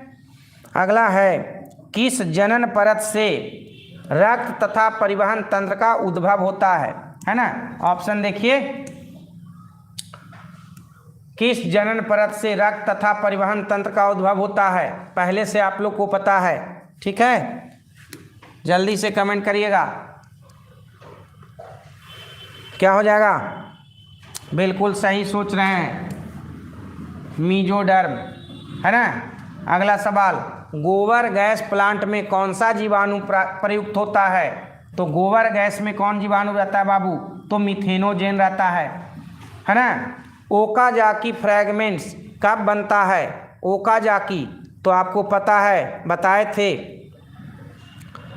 कि ओकाजाकी जो है वो, इसमें सही जवाब हो जाएगा बी और सी दोनों, ठीक है। इसका मतलब क्या हुआ कि डीएनए के असंतत द्विगुणन में और डीएनए के लैगिंग पश्चगामी स्ट्रैंड में, ठीक है।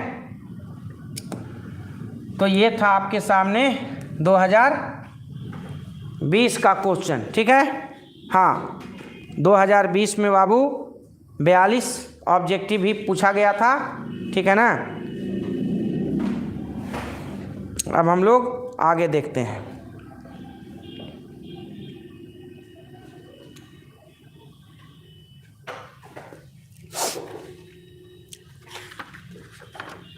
रिवीजन हो रहा आप लोग का है? कमेंट करिए।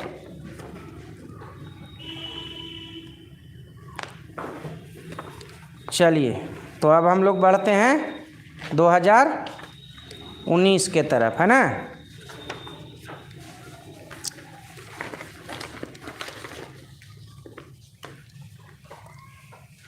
देखिए, इनमें से कौन सी गलत जोड़ी है ना। सबसे पहले तो देखिए कि ये इक्वल टू नहीं दिया हुआ है ना, बॉन्ड दिया हुआ है ना, डबल बॉन्ड और ट्रिपल बॉन्ड दिया हुआ है। तो कौन सी गलत जोड़ी है? तो इसमें गलत जोड़ी कौन है बाबू? बोलिए जल्दी से। बिल्कुल सही जवाब दे रहे हैं आप लोग, ज़्यादातर लोग।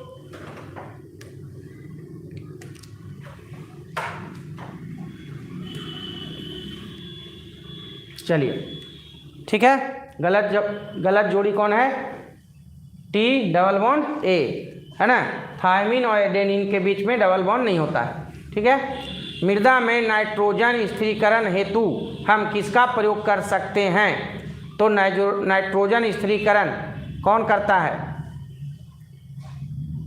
नील हरित बैक्टीरिया का, प्रोटोजोआ का, नील हरित बैक्टीरिया यानी नील हरित शैवाल का बात यहाँ पर हो रहा है, यानी कि ब्लू ग्रीन एल्गी, ठीक है। प्रोटोजोआ का या नेमाटोड्स का या गेहूं के पौधे का, ठीक है। जल्दी कमेंट करिए। चलिए, बिल्कुल सही जवाब नील हरित शैवाल का, ठीक है। इसको साइनो बैक्टीरिया भी कहते हैं, इसलिए यहाँ पर बैक्टीरिया लिख दिया है। अगला है AMPR जीन किसमें प्रतिरोधक क्षमता विकसित करने हेतु उत्तरदायी है? ठीक है, क्या हो जाएगा? प्रतिजैविक में, ठीक है, प्रतिजैविक में।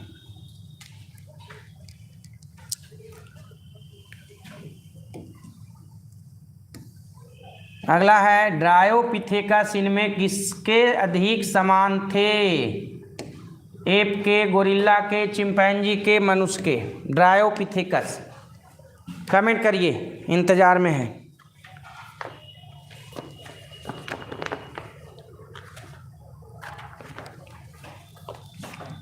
ड्रायोपिथेकस, है ना, इनमें किसके अधिक समान थे? एप, गोरिल्ला, चिंपैंजी, मनुष्य।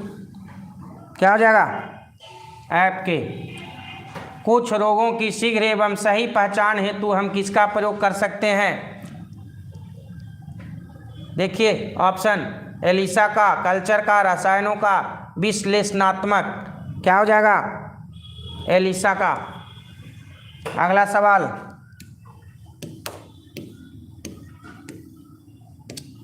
बाहरी डीएनए को मेजबान कोशिकाओं में लाने हेतु किसका उपयोग कर सकते हैं? तो जीन गन और माइक्रोपिपेट दोनों का। ठीक है, क्या हो जाएगा? दोनों का। अगला है जैव रिएक्टर अनुकूलना परिस्थिति में क्या निर्माण करता है ना? ये कुछ देर पहले अभी हम लोग सवाल किए थे। ठीक है, तो यहाँ पर क्या हो जाएगा? ये सभी पादपों में एम्फीबियन यानी उभय स्थानिक किससे संबंधित है?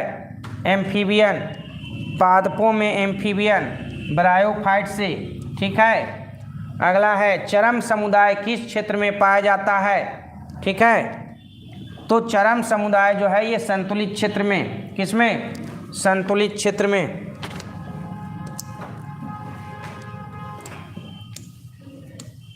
अगला है रेस्ट्रिक्शन एंजाइम जाने जाते हैं। रेस्ट्रिक्शन एंजाइम, तो रेस्ट्रिक्शन एंजाइम को क्या कहते हैं बाबू? आणविक कैंची कहते हैं। कोई बात ही नहीं है सोचने का। ठीक है, रेस्ट्रिक्शन एंजाइम जाने जाते हैं आणविक कैंची के रूप में। यूरेसिल किससे संबंधित है? यूरेसिल, यूरेसिल जो है जानते हैं आप कि आरएनए में थायमिन के स्थान पे क्या रहता है? यूरेसिल रहता है ना? तो यहाँ हो जाएगा आरएनए से। ताइचुंग इनमें से किसका किस्म है? ताइचुंग, तो इसमें ऑप्शन देखे की भी ज़रूरत नहीं है, लेकिन फिर भी देख लीजिए, है ना? देखना ज़रूरी है, क्योंकि देखिएगा नहीं तो करिएगा कैसे? हाँ, मतलब बनाइएगा कैसे? ठीक है, तो ऑप्शन आपके सामने है। ताइचुंग वन धान जो है किसकी किस्म है? धान की, गेहूं की, मक्का की, ईख की। ठीक है, तो ताइचुंग वन जो है किसकी किस्म है? धान की किस्म है। अगला है ड्रायोपिथेकस। ड्रायोपिथेकस इनमें किसके अधिक समान थे? है ना? ये अभी कुछ देर पहले भी आया था। तो ड्रायोपिथेकस है ना, ये ऐप के समान थे। परिपक्व शुक्राणु के शीर्ष पर एक टोपी नुमा संरचना पाई जाती है, उसे क्या कहते हैं? एक्रोसोम कहते हैं। क्या कहते हैं? एक्रोसोम कहते हैं, है ना? अगला सवाल, ऐच्छिक जीन के बहुलीकरण हेतु किसका उपयोग कर सकते हैं? mRNA का, MMR, PCR, MRI या इन सभी? क्या हो जाएगा? 15वां बिल्कुल सही, PCR का, है ना? PCR का। ठीक है, चलिए अगला, कार्बनिक यानी जैविक विकास से पूर्व रासायनिक विकास हुआ था, इसकी अवधारणा किसके द्वारा दी गई थी? A.I. ओपैरिन तथा J.B.S. हेल्डन द्वारा, चार्ल्स डार्विन द्वारा, आर्हेनियस द्वारा या बैप्टिस्ट लैमार्क द्वारा? देखिए कैसे छटेगा ये। चार्ल्स डार्विन को जैव विकास का पिता कहा जाता है और इसने सिद्धांत दिया था, प्रकृति वरण का सिद्धांत दिया था। आर्हेनियस नहीं होगा। लैमार्क जो है उपार्जित लक्षण का वंशागति सिद्धांत दिए थे। ठीक है, तो इसमें रासायनिक विकास का जो बात होगा, है ना, तो क्या हो जाएगा? A.I. ओपैरिन तथा J.B.S. हेल्डेन। ठीक है, ट्रांसजेनिक मूसों, चूहा को बोलते हैं बाबू मूस, है ना? ट्रांसजेनिक मूसों का प्रयोग किसके लिए कर सकते हैं? है ना? तो आपको पता है पहले से कि ट्रांसजेनिक चूहा बनाया जाता है किसके लिए? जब टीका का सुरक्षा जांच करना होता है, टीका कोई नया टीका बनाया जाता है, वैक्सीन, है ना, तो उसको सबसे पहले चूहे को लगाया जाता है। और वो चूहा कौन चूहा होता है? तो यही चूहा होता है, ट्रांसजेनिक होता है ना? तो ऑप्शन हो जाएगा ए, वैक्सीन की सुरक्षात्मक जांच हेतु। अगला सवाल है, अफीम किससे प्राप्त होता है ना? तो अफीम किससे प्राप्त होता है? तो इसमें भी ऑप्शन देखने का आपको ज़रूरत नहीं है ना? पापावर सोमनीफेरम से। ठीक है,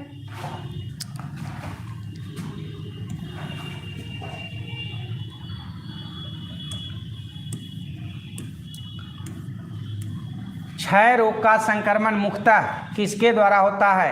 अभी बात हुई थी कुछ देर पहले, है ना, कि क्षय रोग यानी टीबी।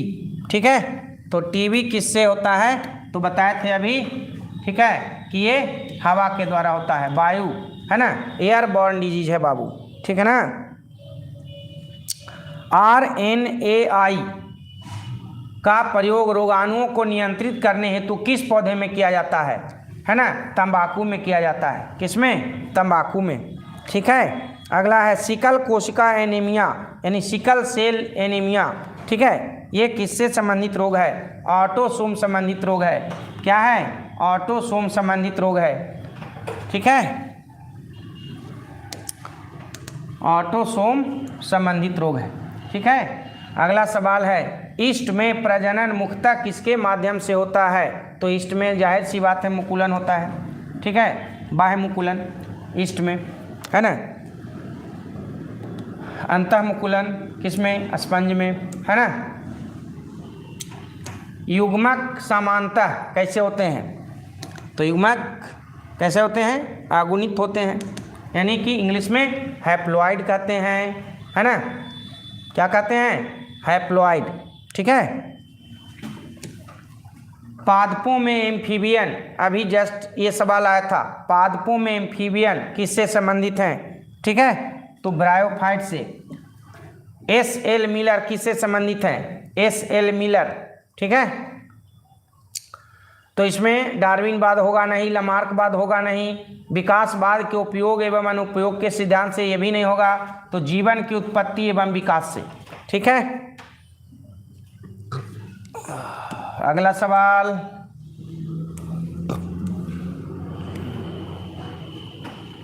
गर्भाशय किससे संबंधित है? गर्भाशय किसमें होता है? सोचने वाला बात है।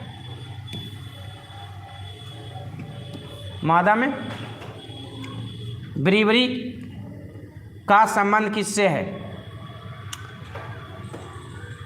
क्या हो जाएगा? सेक्रोमाइसिस। लैकोपेरॉन किसका प्रतिनिधि है? लैकोपेरॉन, है ना, इसमें हो जाएगा इनमें सभी का। अगला है DNA सांचे पर RNA के निर्माण को क्या कहते हैं? DNA सांचे पर RNA के निर्माण को क्या कहते हैं? देखिएगा, ऑप्शन दिख भी रहा होगा, बोल भी देते हैं। Translation, transcription, transduction, replication. DNA सांचे पर, है ना, क्या हो जाएगा? ट्रांसक्रिप्शन, ठीक है। ताइचुंग इनमें से किसकी किस्म है? कुछ देर पहले अभी हम लोग मारे हैं ताइचुंग, धान की। चरम समुदाय, ये भी अभी हम लोग कुछ देर पहले मारे हैं, चरम समुदाय, ठीक है। संतुलित क्षेत्र में, संक्रमण क्षेत्र में, नग्न भूमि में, इनमें कोई नहीं। क्या हो जाएगा? अभी कुछ देर पहले मारे हैं संतुलित क्षेत्र में। किसी खास समय एवं स्थान में किसी खास आबादी में मृत्यु की संख्या, जैसे ही मृत्यु का बात हो रहा है, मरने का बात हो रहा है, तो मृत्यु की संख्या को मृत्यु दर कहते हैं, और मृत्यु दर को इंग्लिश में मोर्टेलिटी रेट कहते हैं, ठीक है। तो सही जवाब हो जाएगा मोर्टेलिटी, ठीक है। अगला सवाल क्या है? बैलिसनेरिया के पुष्प हैं वायु परागित, जल परागित, कीट परागित, जंतु परागित। कितना बार आप लोग को ही पूछे होंगे हम, ठीक है। तो बैलिसनेरिया में क्या होता है? ये जल परागन होता है। क्या होता है? जल परागन, ठीक है। अगला, रेस्ट्रिक्शन एंजाइम जाने जाते हैं। अभी तो कुछ देर पहले लगाए थे हम लोग कि रेस्ट्रिक्शन एंजाइम को क्या कहते हैं बाबू? आणविक कैंची कहते हैं। क्या कहते हैं? आणविक कैंची, है ना। क्राई 1AB किससे नियंत्रित करता है ना? मक्का, कौन, मतलब यहाँ पर मक्का हो रहा है, कान मत समझिएगा कि कान छेदने वाला, ठीक है। कॉर्न माने मक्का, ठीक है। तो यहाँ पर आपका ये हो गया 19 का समाप्त हो गया, ठीक है। चलिए, और हो कि रहने दें? जैसा आदेश करिए आप लोग। अच्छा, कुछ लोग कह रहे हैं कि नहीं सर एक सेट आओ, चलिए ठीक है, तो 18 का है छोड़ें, है ना, 18 भी देख ही लेते हैं।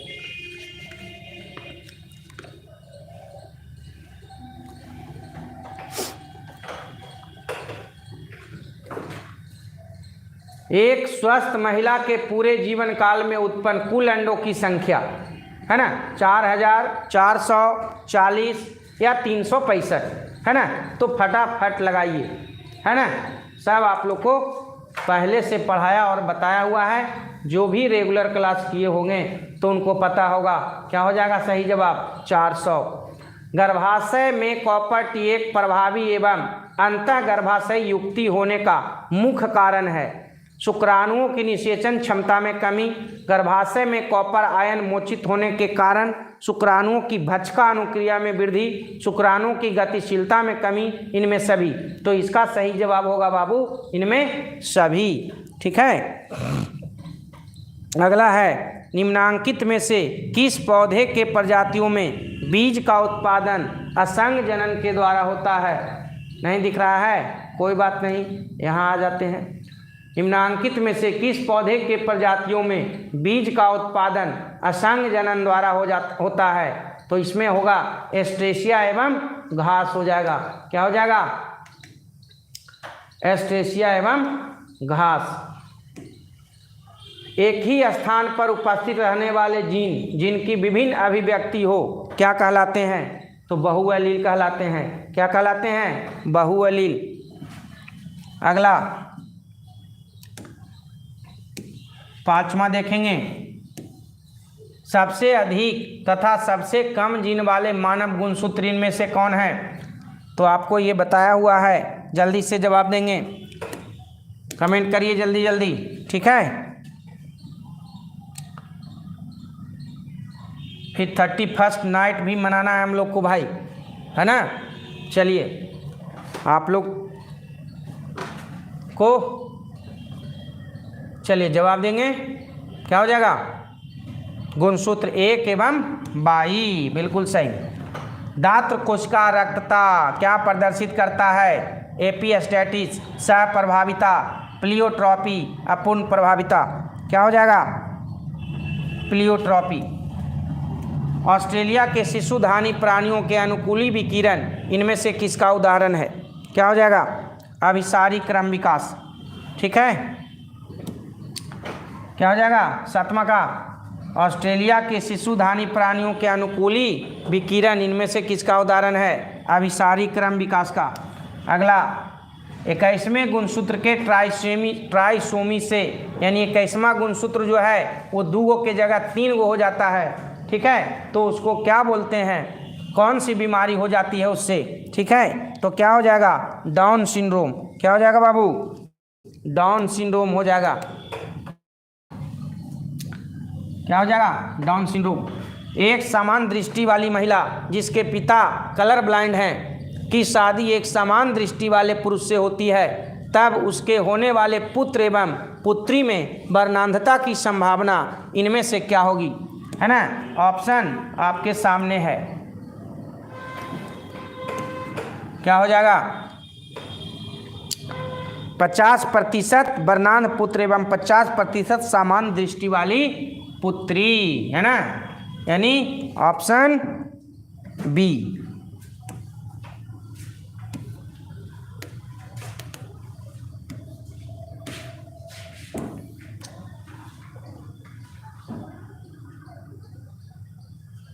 अगला सवाल है प्रतिजैविकी प्रतिरोधी जीवाणु का प्रादुर्भाव इनमें से किसका उदाहरण है।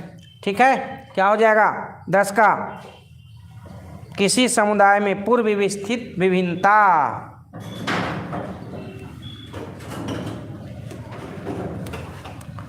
सुकेंद्रकियों में tRNA, है ना, 5S RNA एवं S RNA, है ना, के अनुलेखन में इनमें से कौन अंतर्ग्रस्त है। ठीक है, 11 का क्या हो जाएगा RNA पॉलीमरेज 3। ठीक है, RNA पॉलीमरेज 3। अगला है एक बालक का रुधिर वर्ग O है तथा उसके पिता का रुधिर वर्ग B है, तो उसके पिता का जीन प्रारूप इनमें से कौन होगा? कौन होगा बताइए, जवाब दीजिए जल्दी जल्दी।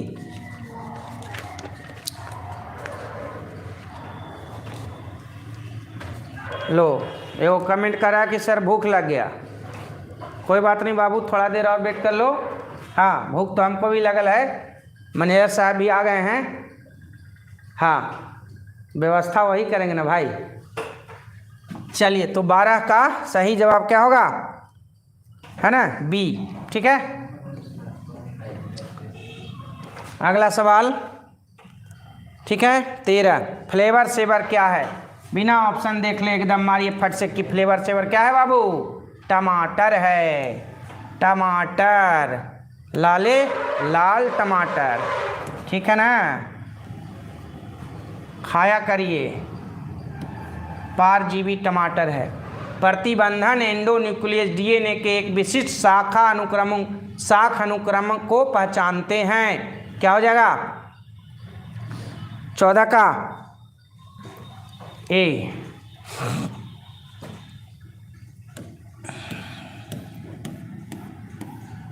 15 देखेंगे, किसी भी जीन की अभिव्यक्ति इनमें से किसके द्वारा संपादित होती है? ऑप्शन सामने है आपका, देखिए कमेंट करिए।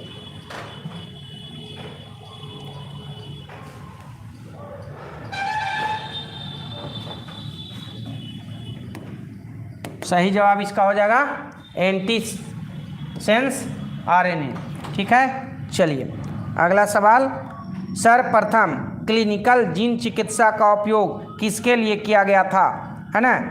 तो जीन चिकित्सा का आपको पता होगा, 4 वर्षीय लड़की पर सबसे पहले 1990 में, है ना, एक 4 वर्षीय लड़की पर 1990 में ये प्रयोग किया गया था। और उसमें क्या था, ADA, है ADA, याद आ रहा है कुछ, एडिनोसाइन डीएमिनेज की कमी थी उसमें, ठीक है। तो इसमें सही जवाब हो जाएगा ऑप्शन A। अगला है GAATTC किस प्रतिबंधन एंडोन्यूक्लियस का अभिज्ञान स्थान है? क्या हो जाएगा इको RI।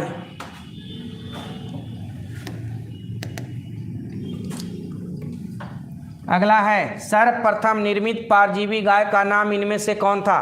बिना, है ना, आँख खोल के मारिए, मतलब ज़्यादा सोचना नहीं है, ये आपको मालूम है। क्या हो जाएगा रोजी, दोजी नहीं। वाह वाह वाह, क्या बात, तुम लोग को तो बस टाइपराइटर हो, मारो कहीं लगता वहीं है।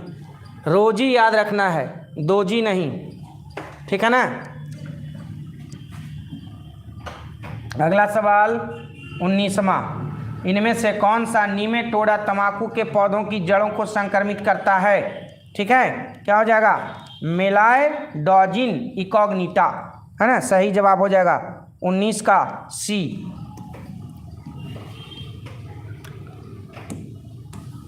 बीस देखिए, आणविक तकनीक जिसमें किसी भी इच्छित जीन की अनेकों प्रति इन विट्रो संश्लेषित की जा सकती है, क्या कहलाती है? 20, है ना, क्या हो जाएगा PCR हो जाएगा। क्या हो जाएगा बाबू PCR, पॉलीमराइज चेन रिएक्शन, बहुलीकरण श्रृंखला अभिक्रिया हिंदी में।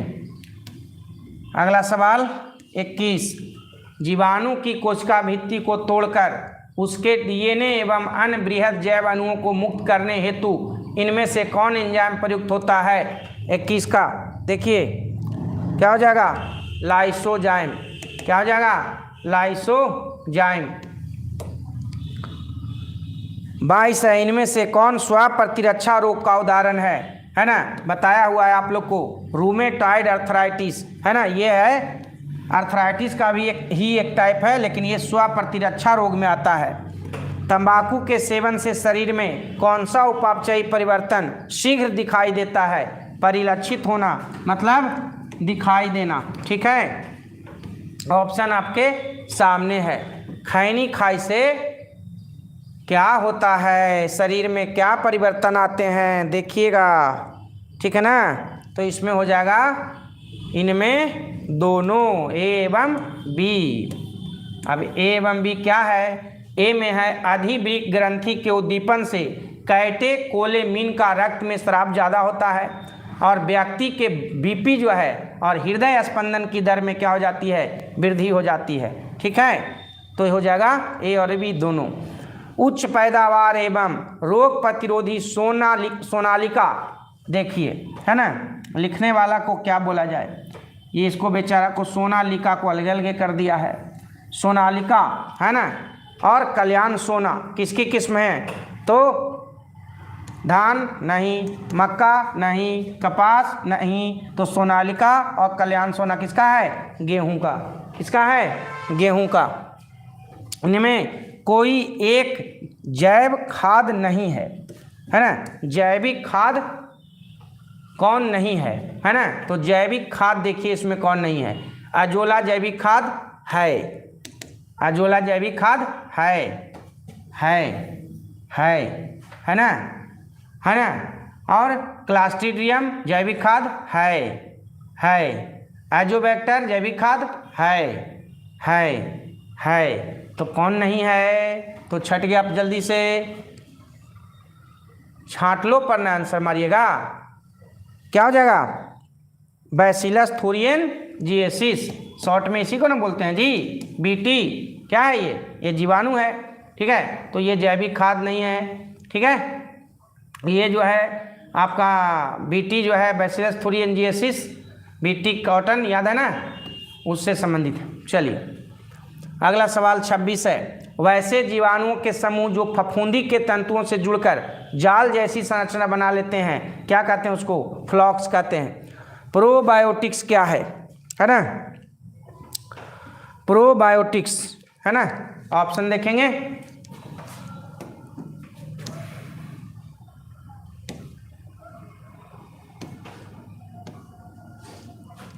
दिख रहा है?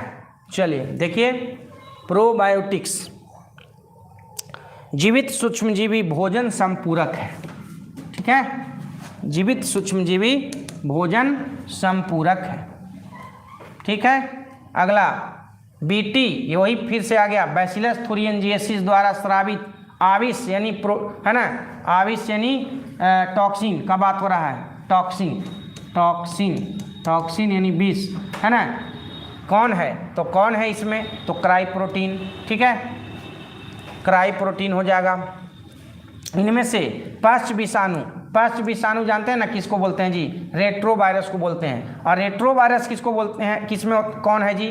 तो HIV है। और HIV का यहाँ फुल फॉर्म लिख दिया है। ठीक है, देखिए इसमें HIV का फुल फॉर्म कौन है? Human immuno deficiency virus. ठीक है, सब पढ़ाया हुआ है, फुल कॉन्फिडेंस से जाना है और पूरा लिख के आना है, समझे कि नहीं? पहला दिन ही बायोलॉजी का एग्जाम है, बस रिवीजन करते रहिए। ठीक है, एकदम याद रखिए दशरथ मांझी वाला। ठीक है, बिहारी हैं हम लोग, जब तक तोड़ेंगे नहीं तब तक छोड़ेंगे नहीं। ठीक है ना, तो एकदम कोई टेंशन नहीं लेना है। चलिए अगला सवाल देखते हैं। इनमें से कौन सी बीमारी प्रतिऊर्जक द्वारा उत्पन्न होती है? त्वचा कैंसर, हे ज्वर, इंटेरिक ज्वर या गलगंड? अरे नहीं भाई, गलती मत सुनो, वो नहीं बोल रहे हैं हम तो सही बोल रहे हैं, गलगंड। तुम सुन रहे हो गलत, तब हम क्या कर सकते हैं? हाँ देख लो, सुनाई में गड़बड़ है तो देख लो भाई। ठीक है, गलगंड लिखा हुआ है, इसको इंग्लिश में ग्वाइटर कहते हैं। ठीक है ना, तो अब बीमारी का नाम ऐसा है, हम क्या करें? तो 30 ठीक है, सही जवाब क्या होने वाला है इसका? कौन बीमारी प्रतिऊर्जक द्वारा उत्पन्न होती है? हे ज्वर है ना, हे ज्वर। 31 प्रकाश रासायनिक धूम कोहरा इनमें से किससे बनता है? बताइए। सही जवाब ओजोन, पैन एवं नाइट्रोजन डाइऑक्साइड। ओजोन, पैन एवं नाइट्रोजन डाइऑक्साइड, बी। चलिए अंतिम चरण में है हम लोग लाइव के। मनुष्य में हीम अंधता है ना, हीम अंधता, स्नो ब्लाइंडनेस है ना, ये अन्यता लिख दिया है ना, गलती से लिख दिया है अन्यता, अंधता होगा वहाँ पर। हिम अंधता, स्नो ब्लाइंडनेस, ठीक है ना, का मुख्य कारण कौन है? ठीक है, तो यूवी बीटा किरण का अवशोषण, यूवी बीटा किरण का अवशोषण। वायुमंडल के निचले भाग से शिखर तक वायु स्तंभ में ओजोन की मोटाई किससे मापी जाती है? तो ओजोन की मोटाई मापी जाती है बाबू डॉप्सन इकाई से। किससे? डॉप्सन इकाई से। अगला सवाल 34वां, विश्व में पाए जाने वाले जैव विविधता हॉटस्पॉट। तो विश्व में के गो हॉटस्पॉट है ना, ये आपको 11th में ही बताए थे और 12th में भी बताए हैं। 34 हॉटस्पॉट है विश्व में। इनमें से कौन सी ग्रीन हाउस गैस है? तो green house gas methane, CO2, CFC, ये तीनों हो जाता है। ठीक है, तीनों हो जाता है। ठीक है, कोई दिक्कत? तो ये था 2018 का बाबू। ठीक है ना, तो आज हम लोग यहीं तक रहते हैं। अगला फेज में देखते हैं कुछ शेरो शायरी, कुछ कविता, कुछ गीत गज़ल, है ना। चलिए ब्रेक ले लीजिए, फिर से नोटिफिकेशन यदि जाता है तो जल्दी से जुड़ जाइएगा, और नहीं जाता है तो फिर कभी देखेंगे। एक बार फिर से सभी को नए साल की अग्रिम शुभकामनाएं। ठीक है ना, 23 से अच्छा रहे 24 आप लोगों का। जय हिंद, धन्यवाद।